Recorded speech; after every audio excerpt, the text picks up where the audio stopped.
Food literature and culture 2-ൻ്റെ revised syllabus ആണ് നമ്മൾ നോക്കുന്നത്. അതായത് സിലബസിലെ മാറ്റങ്ങൾ എന്തൊക്കെയാണെന്നും ഒക്കെ നമുക്ക് ഈ ഒരു ഓഡിയോയ്ക്കകത്ത് നോക്കാം. അതായത് ഇതൊരു ഈസി കോഴ്സാണ്. ദെൻ എഗെയിൻ 3 ക്രെഡിറ്റ് കോഴ്സാണ്.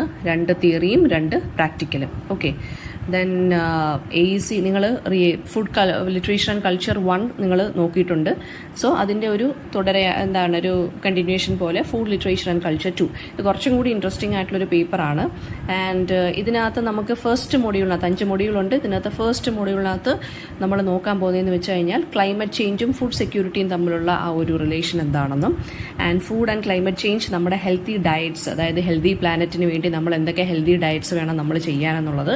അപ്പോൾ ഫുഡ് പ്ലസ് എന്താണ് എല്ലാ connection, food plus life, food plus human beings, food plus earth, അല്ലെങ്കിൽ ഫുഡ് പ്ലസ് നമ്മുടെ നേച്ചർ. അപ്പോൾ ഇതുമായിട്ടുള്ള കണക്ഷൻസ് എന്തൊക്കെയാണ്? ഫുഡിനെ നമ്മൾ എന്താ പറയുക, എല്ലാ രീതിയിലും നമ്മൾ കണക്ട് ചെയ്ത് പോവുകയാണ്. ഈ ഒരു പേപ്പറിനകത്ത് നമ്മൾ അതാണ് കൂടുതൽ നോക്കുന്നത്.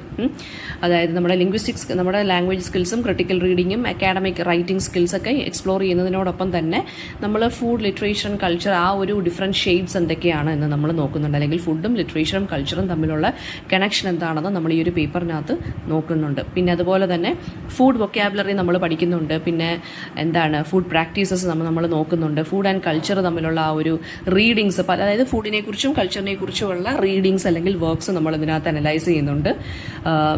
ദെൻ എഗെയിൻ ഇതിനകത്ത് വരുന്ന പ്രാക്ടിക്കം എക്സസൈസസ് ഒക്കെ സൂപ്പറാണ് കേട്ടോ. അതിനകത്ത് നല്ല ഇൻട്രസ്റ്റിംഗ് ആയിട്ടുള്ള വർക്ക്സ് പ്രാക്ടിക്കം ആണ് ഇവരിവിടെ കൊടുത്തിരിക്കുന്നത്. അപ്പോൾ ഫസ്റ്റ് മൊഡ്യൂളിനകത്ത് പ്രാക്ടിക്കം എന്ന് പറയുന്നത് ക്ലൈമറ്റ് ചേഞ്ചിൻ്റെ ഇമ്പാക്റ്റ് എന്താണ് ഫുഡ് പ്രൊഡക്ഷൻ ആൻഡ് ഡിസ്ട്രിബ്യൂഷനിൽ, അതുപോലെ തന്നെ നമ്മുടെ ഫുഡ് ഹാബിറ്റ്സ് ആണോ ക്ലൈമറ്റ് ചേഞ്ചിന് വഴിയൊരുക്കുന്നത്, അതൊരു ഡിബേറ്റ് പോലെ തന്നിട്ടുണ്ട് പ്രാക്ടിക്കത്തിനകത്ത്. ദെൻ ഫുഡ് ആൻഡ് ക്ലൈമറ്റ് ചേഞ്ചിനെ കുറിച്ച് നിങ്ങൾ തന്നെ ഒരു പ്രോഡ്കാസ്റ്റ് പ്രിപ്പയർ ചെയ്യുക, അല്ലെങ്കിൽ ഒരു ന്യൂസ് പേപ്പർ ആർട്ടിക്കിൾ പ്രിപ്പയർ ചെയ്യാന്നൊക്കെ കൊടുത്തിട്ടുണ്ട്. സോ ഇപ്പം ഇവിടെ നിങ്ങൾ നോക്കേണ്ടത് ഈ പ്രാക്ടിക്കത്തിനകത്തുനിന്ന് prepare a news paper article എന്ന് പറഞ്ഞിട്ടുണ്ട്. സോ എക്സാമിന് സം ടൈംസ് ന്യൂസ് പേപ്പർ ആർട്ടിക്കിളൊക്കെ നമ്മൾ എഴുതാൻ, അതായത് ന്യൂസ് പേപ്പറിൽ article write prepare an news paper article on എന്ന് പറഞ്ഞും നിങ്ങൾക്ക് എക്സാമിന് ചോദിക്കാം. ഓക്കെ, അപ്പം ഇങ്ങനെയുള്ള കുഞ്ഞു കുഞ്ഞു കാര്യങ്ങളൊക്കെ ഒന്ന് നോട്ട് ചെയ്ത് വെക്കുക. ദെൻ മൊഡ്യൂൾ 2-നകത്ത് ഫുഡും ജെൻഡറും തമ്മിലുള്ള കാര്യമാണ്.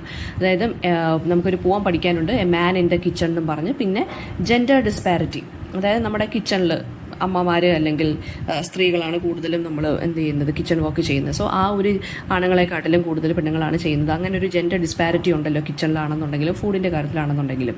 സോ അതിനെക്കുറിച്ചുള്ള കാര്യങ്ങൾ നമ്മൾ നോക്കുന്നുണ്ട്. പിന്നെ അഗെയിൻ സജസ്റ്റഡ് റീഡിംഗ് ഉണ്ട്. സജസ്റ്റഡ് റീഡിംഗ് എന്ന് പറയുന്നത് it is not for your exam എന്ന് പറയുന്നത് നിങ്ങളെ കൊണ്ട് പ്രാക്ടിക്കം അല്ലെങ്കിൽ വർക്ക് അസൈൻമെൻറ്റ്, സെമിനാർസ് അല്ലെങ്കിൽ ഗ്രൂപ്പ് ഡിസ്കഷൻ ഒക്കെ ചെയ്യിക്കാൻ വേണ്ടിയുള്ളതാണ്. ഇതിനകത്ത് വരുന്ന പ്രാക്ടിക്കം എന്ന് പറയുന്നത് നിങ്ങളുടെ വീട്ടിലെ ജെൻഡർ ഡിസ്പാരിറ്റിയെക്കുറിച്ചൊരു ഡിസ്കഷൻ. ഓക്കെ, അതായത് കുക്കിംഗ് ആൻഡ് കെയർ ആരാണ് എസ്പെഷ്യലി ചെയ്യുന്നത്. Then gender disparity in Swiggy and Zomato, ഇതൊക്കെ വളരെ കണ്ടംപററി ആയിട്ടുള്ള ടോപ്പിക്സ് ഒക്കെയാണ് കേട്ടോ. ഇതൊക്കെ നിങ്ങൾക്ക് വേണമെന്നുണ്ടെങ്കിൽ ചിലപ്പോൾ ക്വസ്റ്റ്യൻ പേപ്പറിൽ ഇത് തന്നെ ചോദിച്ചെന്നും ഇരിക്കാം, റൈറ്റ് എ സ്പീച്ച് ഓണെന്നും പറഞ്ഞിട്ട്. പിന്നെ അതുപോലെ തന്നെ ഒരു പവർ പോയിന്റ് പ്രസന്റേഷൻ കൊടുത്തിട്ടുണ്ട്. അതായത് 5 സക്സസ്ഫുൾ വിമൻ ഓൺട്രപ്രണേഴ്സിനെ കുറിച്ച്, ഫുഡ് ഇൻഡസ്ട്രിയിലുള്ള സക്സസ്ഫുൾ വിമൻ ഓൺട്രപ്രണേഴ്സിനെ കുറിച്ചൊരു പവർ പോയിന്റ് പ്രസന്റേഷൻ പ്രിപ്പയർ ചെയ്യാൻ പറഞ്ഞിട്ടുണ്ട്. ദെൻ അഗെയിൻ മൊഡ്യൂൾ 3-കകത്തെന്ന് പറയുന്നത് RK നാരായണൻ്റെ ഒരു ഷോർട്ട് സ്റ്റോറി ഉണ്ട്. പിന്നെ നമുക്ക് എവല്യൂഷൻ ഓഫ് ഇന്ത്യൻ ഗ്യാസ്ട്രോണമി എന്നും പറഞ്ഞൊരു വർക്കും കൂടി നമുക്ക് പഠിക്കാനുണ്ട്. ദെൻ ഇതിനകത്ത് പിന്നെ വരുന്നത് പ്രാക്ടിക്കം വരുന്നത് different food habits in Kerala, foreign influences എന്തൊക്കെയാണ്, പിന്നെ വൊക്കാബുലറി ഐറ്റംസ്, അതായത് ഫുഡുമായിട്ട് റിലേറ്റഡ് ആയിട്ടുള്ള വൊക്കാബുലറി ഐറ്റംസിനെ കുറിച്ച് പറയുക, ഒരു ലിസ്റ്റ് ഉണ്ടാക്കുക. ഇതൊക്കെയെന്ന് വെച്ചാൽ നിങ്ങളുടെ പ്രാക്ടിക്കം വർക്കാണ്. ദെൻ മൊഡ്യൂൾ 4 എന്ന് പറയുന്നത് എലിസബത്ത് ബിഷപ്പിൻ്റെ ഒരു പോമുണ്ട്. പിന്നെ ലൂയിസ് കാരലിൻ്റെ ആലിസ് ഇൻ വണ്ടർലാൻഡിലെ ചാപ്റ്റർ 7-നകത്തുള്ള ഒരു ചാപ്റ്റർ 7 നമുക്ക് നോക്കാനുണ്ട്. പിന്നെ പ്രാക്ടിക്കം വരുന്നത് നമ്മൾ ടേബിൾ മാനേഴ്സിനെ കുറിച്ച് ഡിസ്കഷൻ ചെയ്യുക. നമുക്ക് for example you can find so many videos on Instagram അല്ലേ, ടേബിൾ മാനേഴ്സ് എങ്ങനെ നമുക്ക് ഓരോ ഫുഡ് ഐറ്റംസ് കഴിക്കാം, മറ്റേ സ്പൂൺ ആൻഡ് ഫോക്ക് വെച്ചിട്ട് ടേബിൾ മാനേഴ്സ് എന്തൊക്കെയാണെന്നൊക്കെ പറയുന്ന ഒരുപാട് വീഡിയോസ് നമുക്ക് കാണാൻ സാധിക്കുന്നുണ്ട്. സോ അതൊക്കെ ജസ്റ്റ് ഒന്ന് വാച്ച് ചെയ്യുക, അതിനെക്കുറിച്ച് ഡിസ്കഷൻ ഉണ്ട്. പിന്നെ അതുപോലെ തന്നെ ഇമാജിനറി ഡിന്നർ പാർട്ടിയെക്കുറിച്ചൊരു സ്ക്രിപ്റ്റ് ക്രിയേറ്റ് ചെയ്യുക. അപ്പോൾ ഇതൊക്കെ സ്ക്രിപ്റ്റ് എന്നുള്ളതും ന്യൂസ് പേപ്പർ ആർട്ടിക്കിൾ എന്നുള്ള ടേംസ് ഒക്കെ നിങ്ങൾ അറിഞ്ഞിരിക്കണം. ചിലപ്പോൾ ഇതായിരിക്കും അപ്ലൈ ലെവലിൽ ചോദിക്കുന്നത്, നിങ്ങൾക്ക് ആ ലാസ്റ്റ് 4 മാർക്ക് ക്വസ്റ്റിനകത്ത് ചോദിക്കുന്നത്. ദെൻ അഗെയിൻ മൊഡ്യൂൾ 5 എന്ന് പറയുന്നത് സജസ്റ്റഡ് വ്യൂയിങ്ങും റീഡിങ്ങും മാത്രമേ ഉള്ളൂ. It is not for your exams. അതെന്ന് പറയുന്നത് നിങ്ങൾക്ക് നമ്മൾ കണ്ടിട്ടുണ്ട് ഹോട്ടൽ ട്രാൻസിൽവേനിയ, ആ ഒരു ആനിമേഷനെ കുറിച്ചുള്ള ഡിസ്കഷനുണ്ട്. ചാർലി ആൻഡ് ചോക്ലേറ്റ് ഫാക്ടറി, പിന്നെ ലൈഫ് ഇസ് വർക്ക് എന്ന് പറഞ്ഞ ഒരു ഇൻ്റർവ്യൂ ഉണ്ട്, ഒരാളുടെ ഇൻ്റർവ്യൂ കൂടി നമുക്ക് നോക്കാനുണ്ട്. ദെൻ പ്രാക്ടിക്കം ഇതിനകത്ത് വരുന്നതെന്ന് വെച്ച് കഴിഞ്ഞാൽ recipe for success in the food industry, അതിനെക്കുറിച്ചൊരു സ്പീച്ച് തയ്യാറാക്കുക എന്നൊക്കെ പറഞ്ഞ് ചോദിച്ചിട്ടുണ്ട്. അപ്പോൾ ഇതിനകത്തുനിന്ന് നിങ്ങൾ നോക്കേണ്ട റിമെമ്പർ ലെവലിലുള്ളതാണ് ആദ്യത്തെ 4 ക്വസ്റ്റ്യൻസ് വരാൻ പോകുന്നത്. അങ്ങനെയാണ് കഴിഞ്ഞ പ്രാവശ്യം പാറ്റേണിൽ ചോദിച്ചിരുന്നത്. റിമെമ്പർ ലെവൽ എന്ന് വെച്ചാൽ 1 മാർക്ക് ക്വസ്റ്റ്യൻസ്, നിങ്ങൾ ഓർത്തെടുക്കാൻ പ്രേരിപ്പിക്കുന്ന ടൈപ്പിലുള്ള ക്വസ്റ്റ്യൻസ്. പിന്നെ വരുന്നത് അണ്ടർസ്റ്റാൻഡിങ് ലെവലാണ്.